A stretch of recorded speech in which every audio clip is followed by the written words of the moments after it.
בראשית, פרק ב', נמשיך במסע. ויחולו השמיים והארץ וכל צבעם, ויחל אלוהים ביום השביעי מלאכתו אשר עשה, וישבות ביום השביעי מכל מלאכתו אשר עשה. ויברך אלוהים את יום השביעי ויקדש אותו, כי בו שבת מכל מלאכתו אשר ברא אלוהים לעשות. אלה תולדות השמיים והארץ, בבוראם ביום עשות אדוני אלוהים ארץ ושמיים.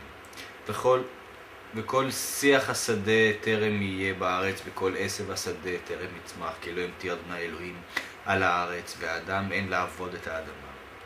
ועד יעלה מן הארץ וישקע את כל פני האדמה. וייצר אדוני אלוהים את האדם עפר מן האדמה, ויפח באפיו נשמת חיים, ויהי האדם לנפש חיה. והייתה אדוני אלוהים גן בעדן מקדם, וישם שם את האדם אשר יצר.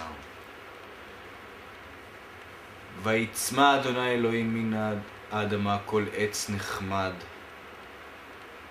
למראה וטוב למאכל, ועץ החיים בתוך הגן, ועץ הדעת טוב ורע.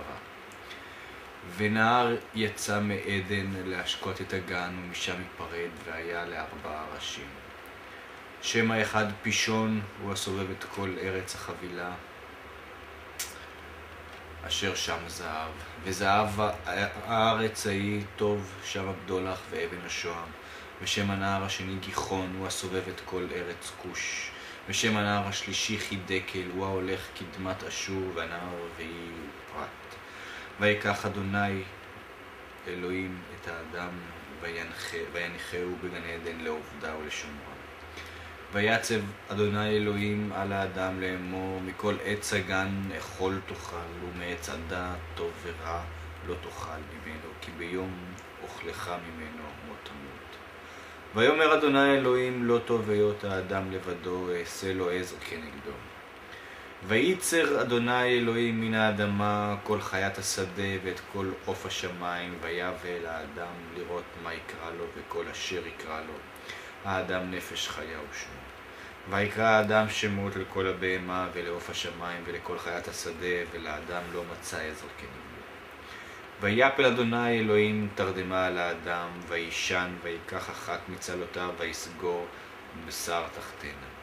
ויבן אדוני אלוהים את הצלע אשר לקח מן האדם לאישה, ויביאה אל האדם. ויאמר האדם, זאת הפעם עצם מעצמי ובשר מבשרי, לזאת תיקרא אישה, כי מאיש לוקחה זאת. על כן יעזוב איש את אביו ואת אמו, ודבק באשתו, והיו לבשר אחד. והיו שניהם ערומים האדם ואשתו, ולא התבוששו. סוף פרק ב', תצטרפו אליי לפרק ג', העלילה מסתבכת.